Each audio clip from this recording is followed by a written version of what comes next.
Hello everyone, welcome back to my channel. আজকে আমি একটি রান্না পরিবেশন করতে যাচ্ছি, সেটা হচ্ছে ছোট মাছের চচ্চড়ি।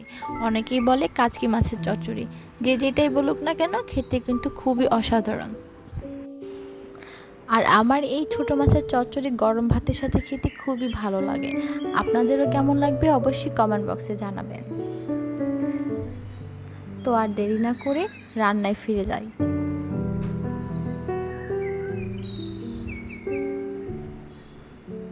তো এখানে আমি নিয়েছি প্রায় 100 গ্রামের মতো ছোট মাছ। ভালো করে ধুয়ে নিতে হবে। এই মাছে প্রচুর ময়লা থাকে, তাই খুব ভালো করে ধীরে সুস্থে পরিষ্কার করে নিতে হবে। তো আমি এখানে ভালো করে বেছে নিয়েছি।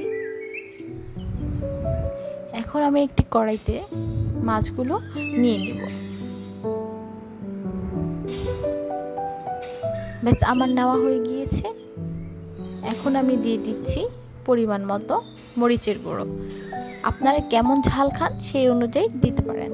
তো এখানে আমি দিয়ে দিলাম 1 চা চামচের মতো হলুদের গুঁড়ো, আর দিয়ে দিলাম সামান্য পরিমাণ ধনিয়া গুঁড়ো, আর এখানে দিয়ে দিলাম স্বাদ মতো লবণ, দিয়ে দিলাম কয়েক টুকরা কাঁচামরিচ, আর এখানে দিয়ে দিচ্ছি একটু বেশি পরিমাণে পেঁয়াজ কুচি। অবশ্যই ছোট মাছে একটু পেঁয়াজ কুচিটা বাড়িয়ে দিবেন, তাহলে খেতে ভালো লাগবে। আর এখানে দিয়ে দিলাম সামান্য পরিমাণ তেল, দিয়ে দিলাম 1 কাপের মতো পানি।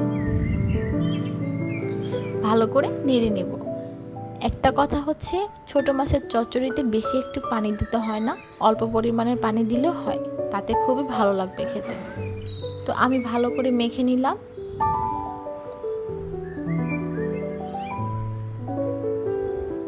এখন আমি এটা চুলায় বসিয়ে দেব। ব্যাস দিয়ে দিলাম। এখন এটা আমি অল্প আঁচে নেড়ে নিব। বেশি একটি নাড়ার দরকার নেই, না হলে মাছ ভাঙার চান্স থাকে। সুন্দর একটা বলক চলে আসছে। এখানে আমি তেলের পরিমাণটা কম দিয়েছি, আপনারা চাইলে একটু বাড়িয়ে দিতে পারেন। তবে ছোট মাছের চচ্চড়ির সাথে বেগুন আলু দিয়ে খেতেও ভালো লাগে। আমি এখানে এগুলো স্কিপ করেছি।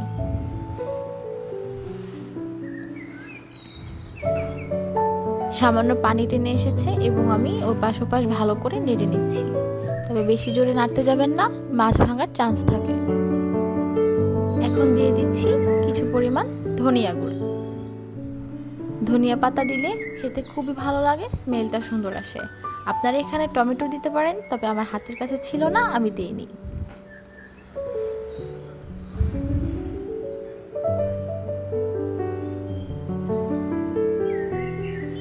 ব্যাস দিয়ে দিলাম ধনিয়া পাতা, সামান্য নেড়ে দিলাম। ব্যাস আমার হয়ে গিয়েছে ছোট মাছের চচ্চড়ি। আমার এই রান্নাটি কেমন হয়েছে অবশ্যই কমেন্ট করে জানাবেন। আর আপনারা ভালো থাকবেন। আল্লাহ হাফিজ।